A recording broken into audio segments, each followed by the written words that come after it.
हरे कृष्ण कृष्ण कृष्ण हरे हरे, हरे राम राम राम हरे हरे। श्री बृहद भागवतामृतम द्वितीय खंड पंचम अध्याय। हम लोग गोलोक की महिमा श्रवण कर रहे थे।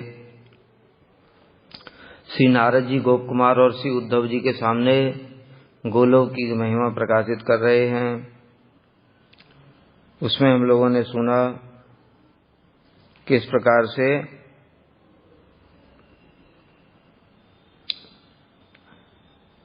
नारद जी बता रहे थे कि भगवान ने भक्त वत्सलता के गुण के कारण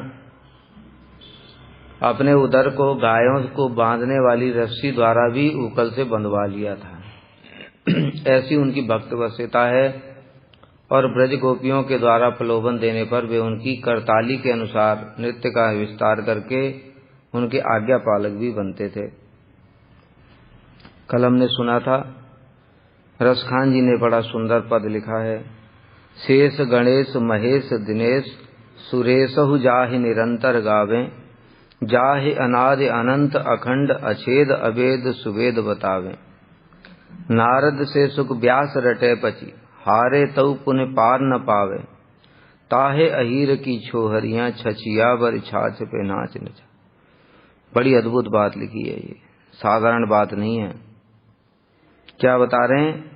शेष अनंत शेष गणेश शिवजी, दिनेश सूर्य, सुरेश इंद्र, जिनका निरंतर गान करते रहते हैं, जिनकी गुणों का लीलाओं का इत्यादि। जाहे अनादि अनंत अखंड अछेद अभेद सुभेद बतावें। ये वेद जिनका स्वरूप निश्चित नहीं कर पाते, वेदों को समझ ही नहीं आता भगवान है क्या। कहीं पर बताया कि निराकार हैं, कहीं साकार हैं, कहीं पर कुछ तो कहते हैं। वेद भी कह देते भैया ये तो अनादि अनंत अखंड अछेद ये सब है। भगवान के लिए ऐसा कह करके दूर से ही प्रणाम कर लेते हैं। नारद सुक व्यासदेव इत्यादि प्रकांड विद्वान भी अपनी पूरी चेष्टा करके भी उनके स्वरूप का पता नहीं लगा पाते कि है क्या भगवान। जैसा कि गीता में हम लोग सुनते ही हैं, भगवान कहते हैं अथवा बहुने तेन किम ज्ञातेन तवार्जुन विष्टव्यहमिदं कृष्णम एकांशेन स्थितो जगत। तुमको अर्जुन में ज्यादा क्या बताऊं, ये जितना मैंने सब बताया, इतना सब रूप दिखाया, ये तो मेरा एक अंश मात्र है। तो अभी वेद बताओ पूरा भगवान को कैसे बता पाएंगे? कोई भी उनको पूरा जानता ही नहीं है। ऐसे भगवान जो इतने अनंत शक्तिशाली हैं, उनके लिए और बताया कि फिर वो ताहे अहीर की छोरियां छछियावर छाछ पे नाच नचाए। उन्हीं कृष्ण को अहीर की छोरियां मतलब गोपियां छछियावर छाछ पे नाच नचाती हैं। कहती कृष्ण ये लो तुमको थोड़ा छाछ पिलाएंगी, तुम थोड़ा हमको नाच के दिखाओ। ताली बजा देती हैं। अरे कृष्ण तो बहुत अच्छा गाना गाता है, हमने सुना है। तो वो खुश हो जाते हैं। वाह, छोटे बच्चे होते हैं ना, अच्छा मेरी प्रशंसा कर रहे हैं, सुना के दिखाओ थोड़ा। और फिर अपना तान लगा करके मधुर स्वर में गाना शुरू कर देते हैं। उम्र है 2 साल में, क्या बोलते होंगे पता नहीं। ऐसे गोपियों के आज्ञा पालक हो जाते हैं वो। अभी क्या बताया था, वेद जिनका पार नहीं पाते, सारे देवता ब्रह्मा शिव इत्यादि भी जिनका आदि अनंत नहीं जान पाते, भक्त लोगों की भी पूरी समझ में नहीं आता कि भगवान है क्या। नारद सुक व्यास इत्यादि वो भी पूरा उनका वर्णन नहीं कर सकते, और अंत में हार करके बैठ जाते हैं कि भैया इतना हमने बता दिया, इससे ज्यादा और हम नहीं बता सकते। ब्रह्मा जी ने साफ ही बोल दिया, जानंत एव जानंत किम भुक्ता न विभुवो मनसो वचसो वापो वासु वैभवम तब गोचरा। जो लोग कहते मैंने आपको जान लिया, उनको कहने दो, मैं आपको वाणी का वैभव, आपके मन का वैभव, आपके शरीर कुछ नहीं जान पाया। ब्रह्मा जी हाथ जोड़ करके चले गए, समझ ही नहीं आया उनको भगवान ने कैसी लीला प्रकाशित की। ऐसे भगवान को गोपियां ऐसे नचा रही हैं जैसे छोटा बच्चा नाचता है इस जगत में। ये है भक्त वत्सलता। ऐसी जो भक्त वत्सलता है वो अन्य कहीं पर भी प्रकाशित नहीं होती है। राम जी को देख लो, कोई ऐसे नचा नहीं सकता है। नचाना तो दूर की बात है, वो करते अपने मन की हैं। ऐसे तो मर्यादा पुरुषोत्तम हैं, आज्ञाकारी हैं, लेकिन मन में आया है कि बस वन को जाना है तो जाना ही है। अब सारी माताएं कह रही हैं मत जाओ, कैकेयी भी बोल रही है, कहते नहीं नहीं मैं तो जाऊंगा। जैसे तैसे घुमा फिरा करके बात अपनी मनवाते। वहां पर सभा बैठी, भरत जी की बात तो मान ली, राज्य ले लिया, फिर राज्य लेकर भी उनको ही दे दिया। बात अपनी काम करे। वशिष्ठ इत्यादि उनको आदेश नहीं दे पाते। गुरु हैं वशिष्ठ जी, लेकिन उनको पता ये भगवान है, अब इनको आदेश कैसे दूं? वशिष्ठ आदेश नहीं दे पाते। और यहां पर जो गोपियां हैं वो कन्हैया जाओ जरा वो पीढ़ी लेकर के आओ। पीढ़ी मतलब जिसे बैठते हैं, लकड़ी का है। अब उम्र तो एक दो साल ही है और पीड़ा है भारी। अब उठा नहीं, अब बेचारे ऐसे उठा करके खड़े हैं, चल ही नहीं पा रहे हैं और देख रहे हैं गोपी को दूर से ही। और गोपी मजाक उड़ा रही, कहते अरे इतना छोटा सा पीड़ा भी तुम नहीं उठा पा रहे हो तो गाय कैसे चराओगे? अभी कृष्ण बेचारे क्या करें, दुखी होकर के खड़े हो जाते।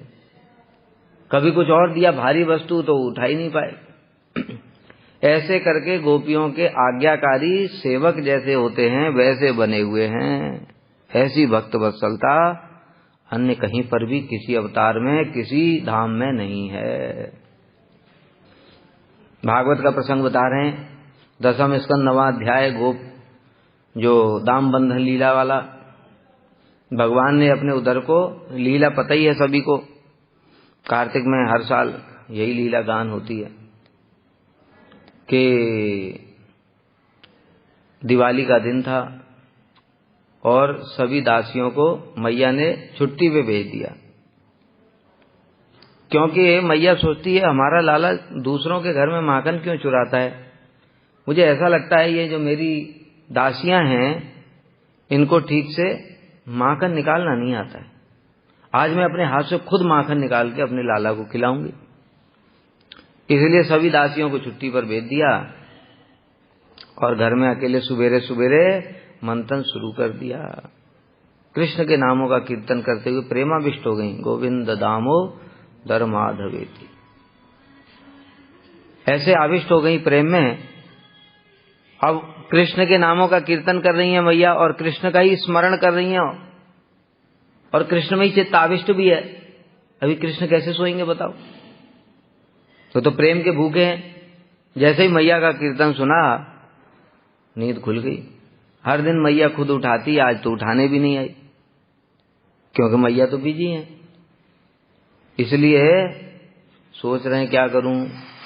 वहीं पहले तो रोने लगे, उठ करके मैया मैया बुलाया, सुना ही नहीं मैया ने। भूख लग रही है बड़ी जोर की। छोटे बच्चे होते हैं ना, उनको उठते ही भूख लगती है, भूख भी लग रही है। और जब मैया सुन नहीं रही तो खुद ही उतर करके जैसे तैसे करके खटिया से उतर आए और देखा मैया तो पूरा आविष्ट है कीर्तन में कृष्ण के नामों का। और बड़ा सुंदर वर्णन किया वहां, मानो जो उसकी आवाज आ रही घर घर वो मृदंग है और जो चूड़ियां छन छन बज रही है करताल है। अभी गोविंद दामोदर माधवेति कीर्तन तो मैया गा ही रही है मधुर स्वर में और करताल और मृदंग भी साथ में मिल गए। अभी तो बड़ा पूरा आविष्ट हो गया मन। तो इसलिए सुना ही नहीं। कृष्ण आकर के पास में खड़े हो गए तब भी नहीं सुना। तब कृष्ण एक हाथ से मैया का हाथ जब पकड़ा तब मैया का ध्यान भंग हुआ और कृष्ण को देखते ही उनके हृदय में वात्सल्य रस प्रकट हो गया और उनको स्तनपान कराना प्रारंभ कर दिया। उसी समय चूल्हे पर दूध उफनने लगा। वो दूध रखा है, वो स्पेशल दूध है, वही छोटे 9 लाख गाय में से केवल कुछ ही गाय थी, 8-10 बस। वो पद्मगंधा गाय थी। पद्मगंधा मतलब उनके शरीर से पद्म की गंध निकलती थी यद्यपि ये लीला के लिए है, वहां जो गाय है ना 9 लाख, वो साधारण नहीं है। वो सब क्या चिंतामणि प्रकट गो सुरभि है, कामधेनु है वो सब। वो कामधेनु और सुरभि कहना भी ठीक नहीं है।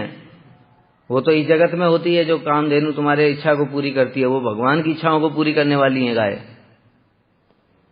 समझ गए? वो साधारण गाय नहीं है, वो सब परिकर हैं। बताया था ना, परिकर ही कृष्ण की लीला विलास के लिए गाय बन जाते हैं। तो इसलिए ऐसी गाय हैं वो।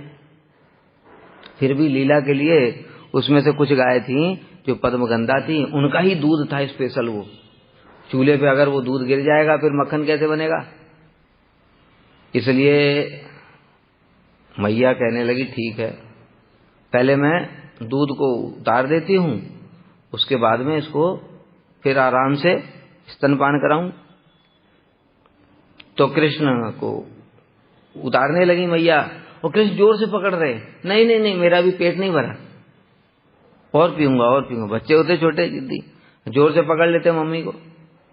माँ को जोर से पकड़ लिया, लेकिन मैया ने देखा जोर से पकड़ने से क्या होगा, पहले वो काम करना है मुझे, बाद में तुम्हारा काम होगा।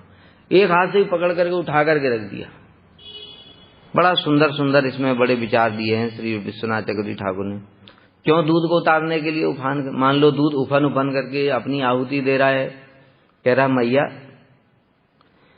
ये कृष्ण का तो कभी भी पेट भरने वाला नहीं है, और माता भी साधारण नहीं है, भगवान की माता है, इसलिए उनके स्तन में मान लो क्षीर सागर ही प्रकट है, उनका भी कभी खत्म होने वाला नहीं है। नहीं तो कृष्ण को स्तनपान कौन करा सकता है? वो साधारण माता नहीं है, वो भगवान की माता है। तो उनके स्तन में साक्षात क्षीर सागर प्रकट है। तो जब मेरा कोई सेवा ही नहीं बचेगी तो मैं अपने प्राण धारण करके क्या करूंगा? इसलिए मैं अपने प्राणों की आहुति दे देता हूं। कितना सुंदर भावना व्यक्त की। साधक का ऐसा भावना होनी चाहिए। अगर मैं कुछ सेवा ही नहीं कर सकता, हरि नाम भी नहीं कर सकता, कथा किस्सा, तो प्राण क्यों धारण की हो? हे भगवान, इसे तो प्राण ले ही लो। ऐसे शरीर से धारण करने से क्या फायदा? बोझ ही तो है। जो भजन ही नहीं कर सकते तो शरीर क्या है? बोझ ही तो है। ऐसा बोझा ढोने से फायदा क्या? ऐसा साधक के मन में भावना होनी चाहिए। लेकिन भावना कब आएगी? जब भजन करना चाहेंगे तब तो भावना आएगी ऐसी।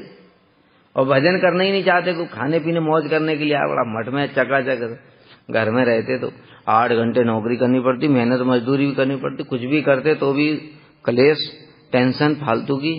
यहाँ आओ, खाओ पियो मौज करो। तो ऐसे आदमी को कहाँ पे लगेगा ऐसा कि मेरा शरीर बोझ है? वो तो कहेगा मूड मुड़ाए 3 गुण, सिर की मिटे खाज, खाने को मिठाई मिले, लोग बोले महाराज। बढ़िया ही बढ़िया, मूड मुड़ाने से 3 फायदे हो गए। सिर की तो खाज मिट गई, जो खुजली बार बार खुजाते रहते थे।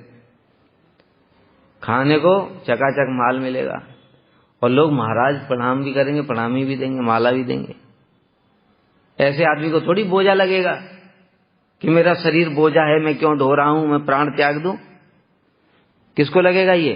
जो भजन करना चाहता है पर भजन नहीं कर पा रहा है। तब उसको लगेगा इतने अनंत जन्म मेरे बीत गए, पशु बना, कुत्ता सुअर बना, चलो कोई बात नहीं, कुछ भी बना, उनका मुझे दुख नहीं है। क्यों? उन जन्मों में पता ही नहीं था कि शरीर भजन करने के लिए मिला है। इस जन्म में तो मुझे सब कुछ पता है। साधु संग भी दे दिया। गौड़ीय मठ में जो तो गौड़ीय संप्रदाय मतलब सर्वोत्तम विचार, राधा जी की दासी, तो कभी सुना ही नहीं था हमने। तो ये सब क्या है? इतना ऊंचा विचारधारा। स्वयं श्री चैतन्य महाप्रभु की परंपरा में स्वयं कृष्ण भी कुछ नहीं है महाप्रभु के आगे। कृष्ण के भी चमत्कृत अवतार, जिसको देख के कृष्ण भी चमत्कार हो जाते हैं, ऐसा अवतार महाप्रभु, राधा कृष्ण का मिलित स्वरूप, उनके अनुगत्य में हम आ गए। और फिर भी जब भजन नहीं हो रहा है तो जीवन को धारण क्यों किए हैं व्यर्थ में? इसलिए ऐसा दुख तब होगा ना, इस जन्म का इसलिए दुख हो रहा है क्योंकि सब कुछ मिला फिर भी कुछ नहीं हुआ। जब नहीं मिला था तो जानते ही नहीं थे, तो पशुओं की तरह देखो, बाहर कुत्ते सुअर गधे सब घूम रहे हैं और मनुष्य भी तो ऐसे ही घूम रहे हैं। और पूरा देखो जाकर समुद्र के किनारे क्या डुबकी मारते सारे दिन, फिर वहां पे चैन नहीं मिलता है, फिर स्विमिंग पूल में आकर के 2-3 घंटा चिल्ला चिल्ला करके कूदते हैं। उनको क्या जीवन का प्रयोजन ही पता नहीं है, तो उनको दुख क्यों होगा। लेकिन हमको सब कुछ पता हो गया, पता होने के बाद भी भजन नहीं हुआ रे, ये जीवन बेकार ही चला गया। हे भगवान क्या करूं। ऐसे विश्वनाथ चक्रवर्ती ठाकुर शिक्षा दे रहे, साधक को ऐसे सोचना चाहिए, तब कृष्ण देखेंगे हाँ ये भजन करना चाहता है, तब उसकी रक्षा करेंगे। इसलिए रक्षा कौन करेगा, तब भी कृष्ण ही देखते हैं। कृष्ण तो अपने लीला में आनंद ले रहे थे, उनको तो स्तनपान करना है, उनको कोई मतलब नहीं है, तुम मर रहे हो तो मरो। कौन आया, भक्त आए, मैया आई। मैया ने देखा अरे ये साधक कृष्ण की सेवा करना चाहता है और कृष्ण की सेवा नहीं मिल रही तो प्राण त्याग रहा है, रुको। कृष्ण को छोड़ दिया कि तुम बाद में, पहले इसको देखने दो मुझे, ये बच्चा है प्राण त्याग देगा। इसलिए आई और लेकर गए जल के छींटे। जब दूध उफनता है तो क्या होता है, पहले पानी मारते ना, जल के छींटे, जल के छींटे मार के मानो सांत्वना दे रही, प्राण मत त्यागो, अभी मैं तुम्हें कृष्ण की सेवा में लगाऊंगी। तो ऐसे गुरु वैष्णव आते हैं, हमको फिर कृपा करते हैं, तब सांत्वना प्रदान करते हैं। ऐसे करके मैया, इधर कृष्ण तो अपना लीला रस का आस्वादन कर रहे, उनकी तो पेट भरा नहीं और मैया ने अतृप्त अवस्था में ही उठा दिया। यहां बड़ा सुंदर बात बताया, अरे जो पूतना थी 10,000 हाथियों के बल वाली हैं, और जब कृष्ण ने पकड़ा था तो छुड़ा नहीं पाए थे। 10,000 हाथी का, मैया के सुना कभी कहीं लिखा किसी शास्त्र में 10,000 हाथी का बल था? नहीं। और उन्होंने एक हाथ से पकड़ा और जमीन पे बिठा दिया। क्यों? ये 10,000 हाथी का बल काम नहीं करेगा, यहाँ प्रेम का बल काम करेगा। जो मैया चाहती वैसे ही होगा, कृष्ण के चाहने से कुछ नहीं होगा, क्योंकि उनका भजन बल, भक्ति बहुत अधिक है। इसलिए उठा के बिठा दिया। अब कृष्ण को गुस्सा तो आ ही रहा था, समझ में कुछ नहीं आया। देखा एक लोहे का रखा है डंडा, उसको उठा करके दिया घड़े के नीचे पेंदी में, पटाख से फूट गया, बस खुश हो गए। छोटे बच्चे नुकसान करते हैं, बड़ा उनको थोड़ा आनंद मिलता है। देखा नहीं, जब गुस्सा हो जाते तो इधर उधर तोड़ देते, ऐसे तोड़ दिया। तोड़ने के बाद अब भूख तो लगी रही है, अब क्या करें, पेट तो भरना ही है। सोचने लगे कहीं मक्खन इधर उधर दिखा, एक कमरे में घुस गए, हाँ देखा ऊपर मटकी टंगी है, बढ़िया है, मुंह में पानी आ गया मक्खन देखते ही। और सोचने लगे अब चढ़ूं कैसे ऊपर। एक देखा इधर उधर, फिर देखा ऊखल रखा है, ऊखल को धक्का मार के खिसका करके ले आए, उसके ऊपर चढ़ गए और चढ़ करके आराम से माखन आनंद ले रहे हैं, रसास्वादन हो रहा है। और उनके बंधु बांधव भी आ गए। कौन बंधु बांधव? कौवे, बंदर, बंदर बंधो, इसलिए मैया ने उनका नाम दिया बंदर बंधो, बंदरों के बंधु। वो भी आ गए, उनको भी खिला रहे हैं। भैया तुम्हारा बड़ा उपकार है मेरे ऊपर, राम अवतार में तुमने इतनी सेवा करी, कुछ नहीं खिलाया मैंने तुम्हें। अपने आप ही बंदरों को राम जी कुछ देते थे क्या? अरे देंगे कहां से, वो तो खुद वनवास में घूम रहे हैं, कहां से लाएंगे उनके लिए। तो बंदर भालू लोग क्या करते थे, जंगल में जो मिला फल फूल इधर उधर तोड़ा तड़ा खाए। लंका में देखा नहीं हनुमान जी क्या उत्पात मचाया। बंदरों का काम ही यही है भाई, एक पेड़ पे बैठ करके आराम से पेट भर के नहीं खाता है वो। एक को खाया, एक 2-3 तोड़ के पहले फेंकता है, फिर देखता है कौन सा थोड़ा सा टेस्ट किया, हाँ इसमें टेस्ट आया तो वो भी आधा खाएगा, फिर दूसरा तोड़ लेगा। खाते कम है, नुकसान ज्यादा करते, समझ गए। फिर दूसरे पेड़ पे चढ़ गए, ऐसे करके सारा पूरा अशोक वाटिका उजाड़ दी थी हनुमान जी ने। स्वभाव ही बंदरों का ये। तो राम अवतार में तो कुछ दिया नहीं, अपने आप ही बेचारे पेट भरते थे और लड़ाई करते थे राम जी के लिए। तो कृष्ण को याद था, भाई तुम लोगों का बहुत उपकार है मेरे ऊपर, इस अवतार में वो उपकार चुकाऊंगा थोड़ा। इसलिए उनको भी माखन बुला कर, लो माखन खाओ, माखन खाओ। कौवे भी आ गए, उनको भी थोड़ा मिल गया। ये भी सब काग भुसंडी के होंगे वंशज। ऐसे करके खिला रहे थे। और मैया जब उसको सांत्वना दे के आई दूध को, लौट करके देखा मटकी टूटी हुई है। कि मटकी कैसे टूट गई? देखा पास ही डंडा पड़ा हुआ है। अच्छा, दुष्ट कहीं का। अब हंसी भी आ रही, क्रोध भी आ रहा है, दोनों। ऐसे नाक पे हाथ रखे हंस भी रही है। कितना बदमाश, 2 साल का बच्चा, इतना बड़ा क्रोध कि क्रोध में मटकी तोड़ दिया। हंसी भी आ रही है और गुस्सा भी आ रहा है कि इतना अभी से इतना बदमाशी करता है। अभी इसको मजा जगाऊंगी आज। अभी पता नहीं चोरी कर रहा है। गया कहाँ, इधर उधर देखा तो देखा एक कमरे में धीरे से झांका। अरे चोर कहीं का, आज पूरा रेड हैंड पकड़ा।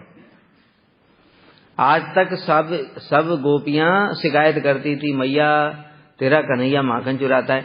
मैया कहती मेरे घर में क्या कमी है, तुम्हारे घर में क्यों चुराएगा? मेरे पास गायों की कमी है, 9 लाख गाय हैं। 9 लाख गाय का कितना मक्खन होगा? और मेरा छोटा सा बच्चा 2 साल का, उसको इतना मक्खन क्या कितना खाएगा वो? तो कहते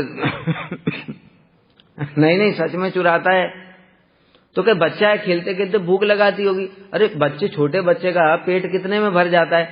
जो मटके में जो माखन जो इधर उधर निकालने के बाद भी जो थोड़ा बहुत बचा रहता है ना चिपका हुआ, उसको ही चटाने से भर जाता है। तो तुम्हारा क्या बिगड़ जाएगा अगर खिला दोगी? कहते नहीं मैया, ये ऐसे देने से हम तो पूरा घड़ा दे दें इसको, पर ऐसे नहीं खाता है। कहता मुझे भूख नहीं है, तुम्हारा माखन बेकार है। मेरी माँ ने बहुत अच्छा माखन खिलाया मुझे। फिर जब हम चली जाती काम करने तब चोरी करके ही खाता है। ऐसा लगता है इसको चुराने में, खाने में आनंद आता है। फिर मैया ने दूसरा ट्रिक लगाया। कहता अच्छा ऐसी बात है। अरे मुझे लगता है ना बच्चा है, और बच्चा के बाद में राजा का बेटा है, नंद बाबा राजा है, राजा का बेटा किसी के मांगने में शर्म आएगी ना, तो उसको शर्म आती होगी, इसलिए तुम्हारे सामने नहीं खाता है। तो तुम उसको दे करके दूर चली जाया करो। कहती नहीं भैया ऐसी बात नहीं है, इसको शर्म नहीं आती है, ये माखन चुरा कर ही खाता है। और जब हम घर के अंदर ही होती माखन देती हैं तो क्या करता है, ये जाकर के बाहर गौशाला में बछड़े खोल देता है, और बछड़े खोल देता है, बछड़े पूरा दूध पी जाएंगे गाय का। इसलिए हम जब बछड़ों को बांधने जाती इतनी देर फिर माखन चुरा के तब खाता है। तो मैया ने इतने सारे ट्रिक लगाए, पर मैया को विश्वास नहीं हुआ कि मेरा बेटा माखन चुराता है। तो उनका सोचना भी सही है, भाई कुछ कमी नहीं है घर में, दूसरों के घर में क्यों चुराएगा जब अपने यहाँ अभाव हो। लेकिन आज बेटा चोर पकड़ा गया, रेड हैंड। अब पूरा दिमाग में उनके फ्लैशबैक हुआ। सब गोपियां रोज उलाहना देती थी, गलत नहीं देती थी, ये चोर ही है, आज इसको मैं मजा चखाती हूँ। इधर उधर देखा, एक डंडी, छड़ी, डंडी अलग हो, छड़ी एकदम, छड़ी किसको बोलते हैं? जो ऐसे पेड़ में से ऐसे होता है ना, पेड़ में से ही डाली टूट जाती है, वो डाली टूट पतली सी, जैसे हम लोग कभी कभी दांतुन तोड़ने जाते हैं ना, तो उसमें से लंबी सी डाल, ऐसे वो छड़ी वही पड़ी थी, उसके लिए यही बहुत है, 2 साल का ही तो है। आज इसको मजा चखाती हो। और मैया धीरे धीरे दबे पांव पीछे से चुपके से छड़ी हाथ में लेकर के कि आज इसके पड़ेगी। लेकिन बंदर बंधु, जो बंदर और कौओं को देखा है कभी, एक बार कुछ खाने से पहले 10 बार इधर उधर गर्दन घुमाएगा फिर खाता है। बंदर भी ऐसे ही हैं, कुछ लेगा फिर इधर उधर देखेगा, फिर कोई देख तो नहीं। ऐसे ही बंदर बंधु, बंदर थे साथ में बंधु, और कौए भी थे। उन्होंने देख लिया मैया को। कृष्ण तो अपना आविष्ट थे रसास्वादन में माखन का, उनको पता नहीं है, लेकिन बंदर और कौओं को तो पता है। उन्होंने देख लिया, उड़ गए, बंदर भागने लगे, समझ गए मैया आ गई, और पीछे नहीं देखा उन्होंने, वहीं से कूद करके भागे बाहर की ओर। बहुत चतुर हैं, बाहर की ओर भागे। क्यों? क्योंकि बहुत चतुर हैं।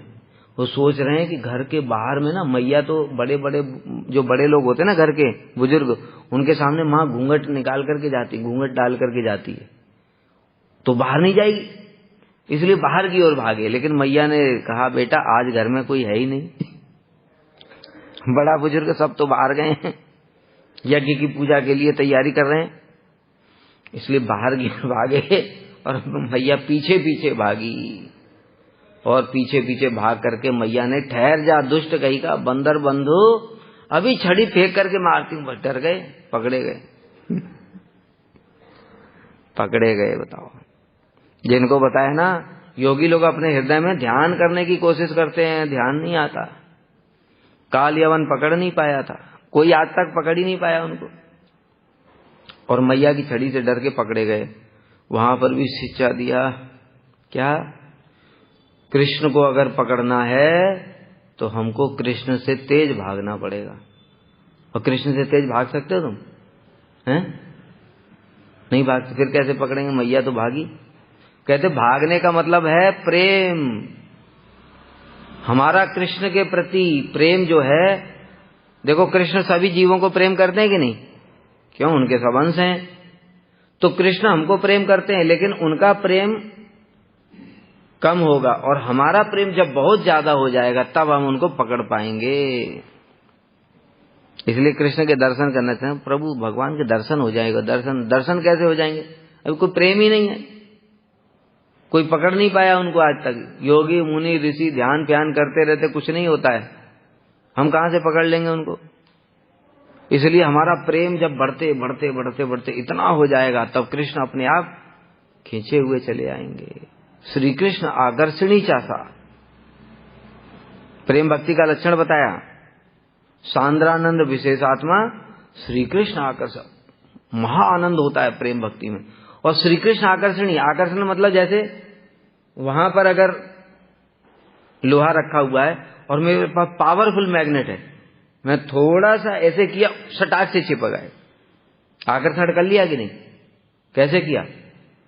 यहां पर सुनते हैं, यहां जो कटक कोणार्क में, यहां पर एक इतना बड़ा भारी मैग्नेट था जो कि बड़े बड़े जहाजों को आकर्षण कर लेता था। तो सोचो, ये मैग्नेट में इतनी शक्ति है, तो हमारे अंदर कैसा मैग्नेट होना चाहिए? कृष्ण को पकड़ना है, वो कहां से? गोलोक से पकड़ के लाना है। इतना भारी मैग्नेट होना चाहिए तुम्हारे अंदर में। वो प्रेम ही मैग्नेट है। और जब वो प्रेम बढ़ करके इतना हो जाता है, तो कृष्ण गोलोक से अपने आप खींचे चले आते हैं। मैं कहां जा रहा हूं? जबरदस्ती अपने आप सीधे भक्त के सामने आके खड़े हो जाते। ठीक है, ऐसे करके पकड़े गए। अब बड़ी उनके साथ बातचीत भी बड़ी सुंदर है। मैया ने कहा, बंदर बंधो, चोर कहीं का।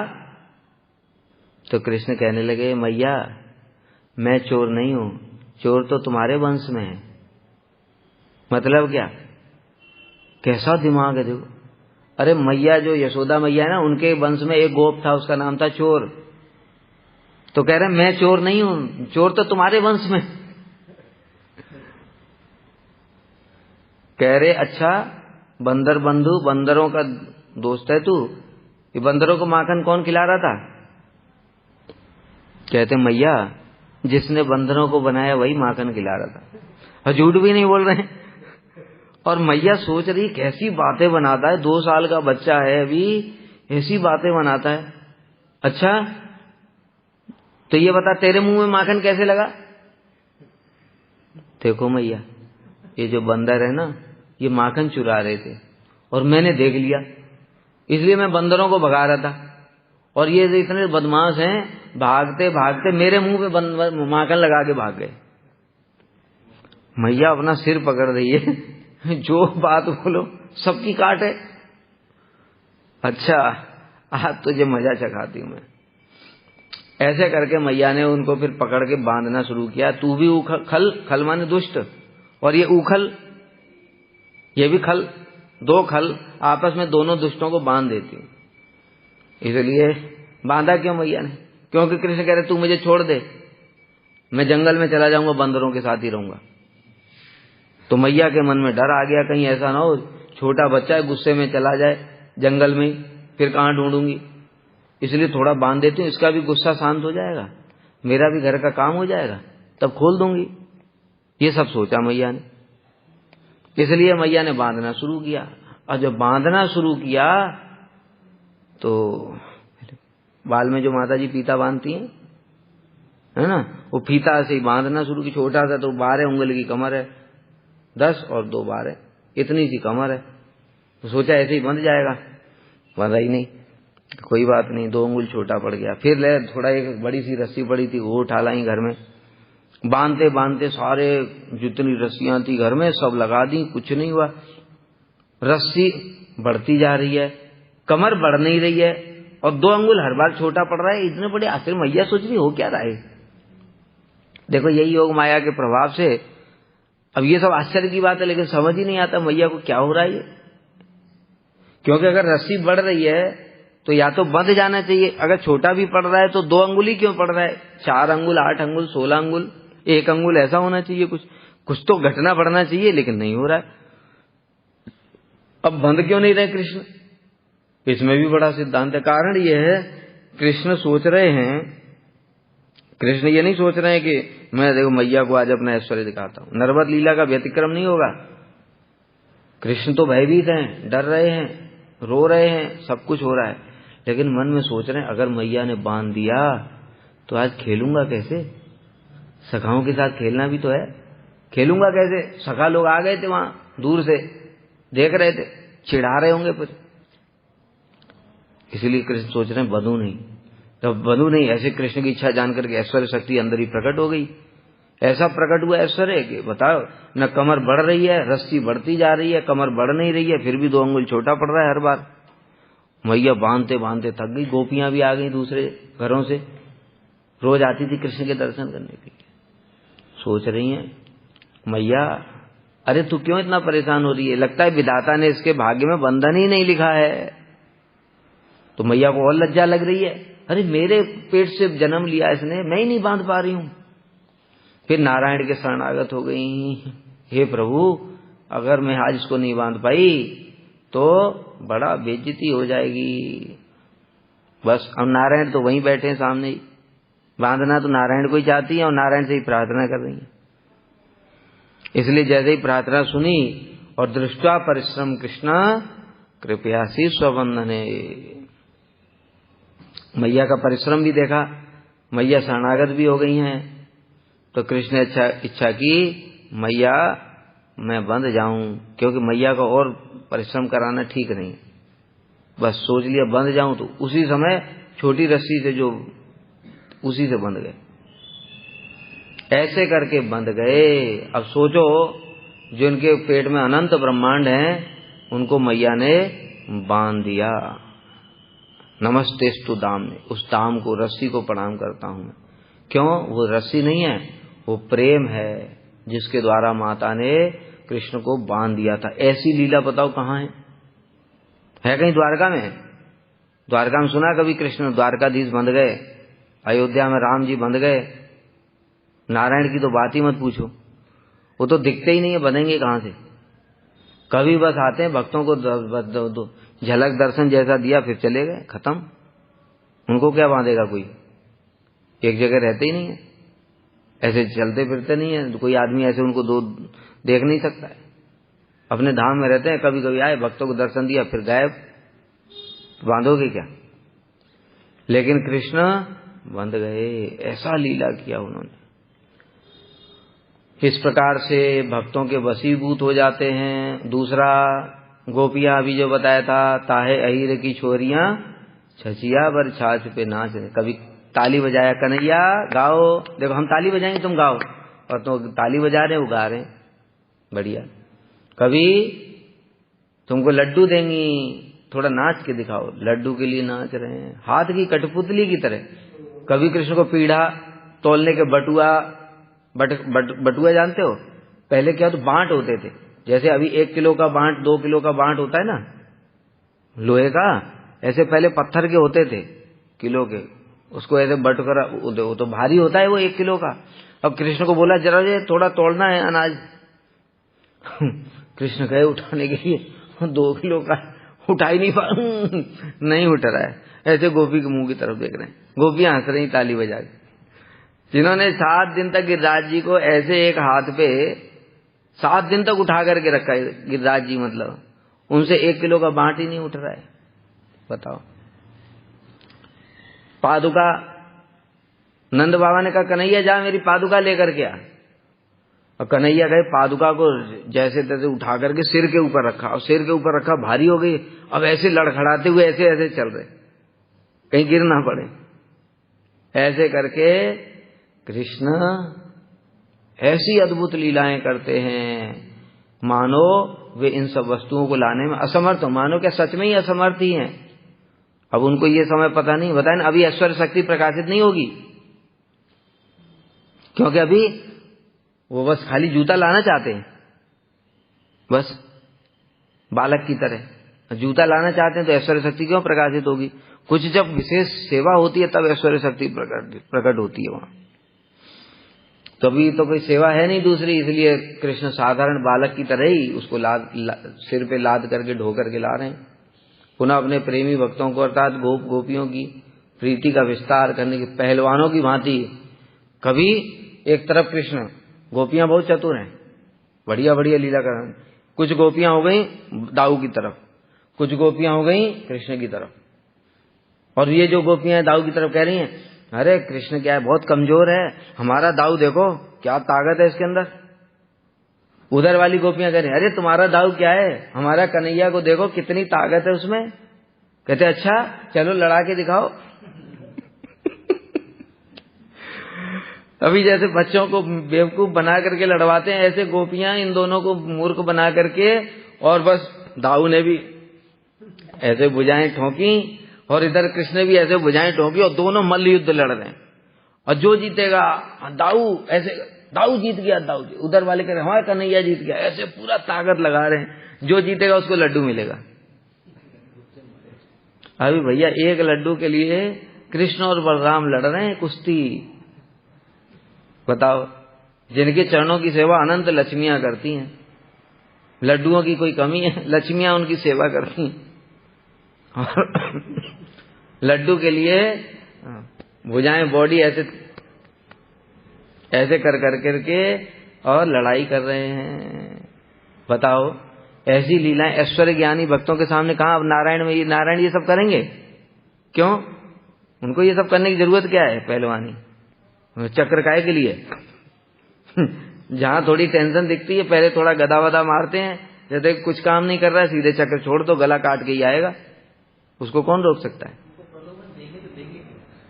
प्रलोभन भी क्या दोगे? लक्ष्मी जी बगल में बैठी है, लड्डू खाने की इच्छा होगी तो ऐसे ट्रे आ गई है कितनी बड़ी। इस प्रकार से प्रेमी भक्तों की अधीनता का भाव प्रकाश कर अपने बालक के समान व्यवहार द्वारा ब्रजवासियों को हर्षित करते हैं और स्थापित करते हैं कि ज्ञान इत्यादि ऐश्वर्य के द्वारा उनको प्राप्त नहीं किया जा सकता, एकमात्र प्रेम भक्ति से ही वे वशीभूत होते हैं। वांछा कल्पतरुभ्यश्च कृपा सिन्धुभ्यश्च पतितानां पावनेभ्यो वैष्णवेभ्यो नमो नमः।